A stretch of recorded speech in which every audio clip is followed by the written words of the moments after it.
All right, we're talking about the wood species buck used in their 110 from 1964 when this knife was first introduced until the modern era, the knives that you can go to any store where the buck 110 is carried and pick one up. Now in 1964, buck went with Makassar ebony. This came from Indonesia and the Philippines. It's a very nice dark black wood. It has tight grain, it's dense, it's very rot resistant, very bug resistant.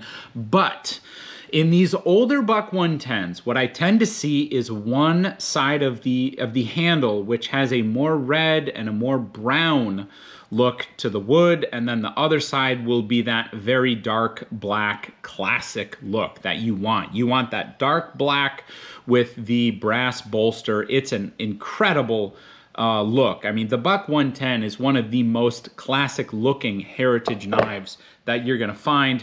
And this buck 110 here from about 1982, this is the 2-dot buck. It's probably 81, 82. This is even more obvious. You have a very brown, very red handle here. And when you flip it over, you get that very nice, deep, dark, rich black. In 1994, that Makassar ebony became harder and harder to source, and of course we had the environmental movement, which was really taking off at the time. We had buck switching to American black walnut from 1994 to about 2001. So from 1994 to 2001, buck switched to American black walnut. I don't have anything from that era here. In 2002, buck came out with dyed and stabilized birch. So that was a predecessor to eventually this diamond wood, which I'm going to talk about. But it was dyed, it was stabilized. At the time, some was laminated, some may not have been laminated. It was a period of experimentation for buck.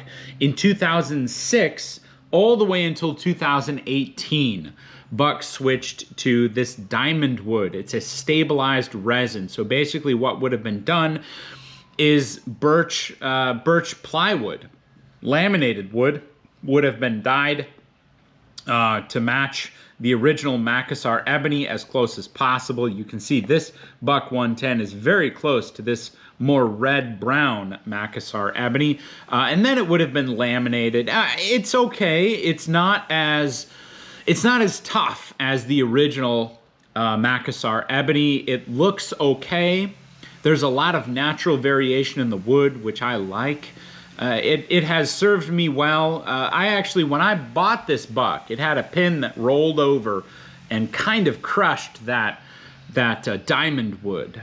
So I don't feel like it is as tough as the natural ebony wood, but then again, the toughness and the color and the density of that natural ebony wood is why buck couldn't source it anymore. It was just too popular for its own good. Now, enter the modern era of the buck 110, and I tell you what, these new buck knives, I think, are some of the nicest looking buck 110s that have ever been made. I went to a Bass Pro, I went to a Fleet Farm, I went to a couple of other stores, all of them carried the buck 110, and I wanted to see how color matching these new Krellam ebony scales are. Now the buck has switched to the Krellam in 2019, and they've stayed with that Krellam ebony until the well, they're still using this Krellam ebony. They had a partnership with Taylor Guitars,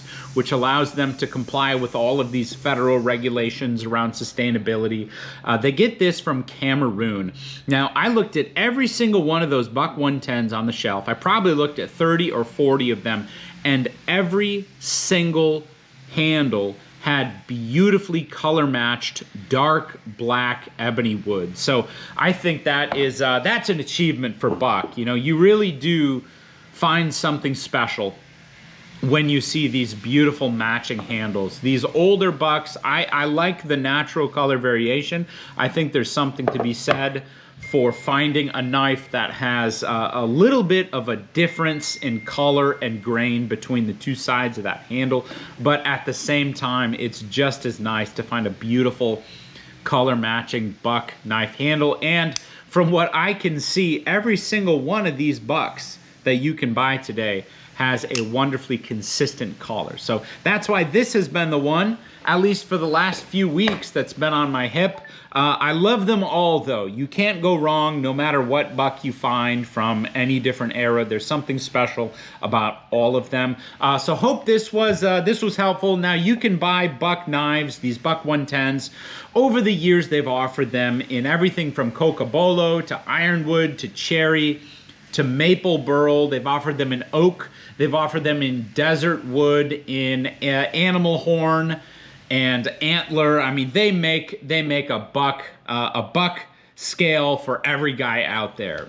There's really something for everybody with these buck knives. So I enjoy learning about them. I hope this was helpful. If you like the buck 110 as much as I do, I'll be doing more buck content out there. So stay tuned. All right, everybody, thanks for watching.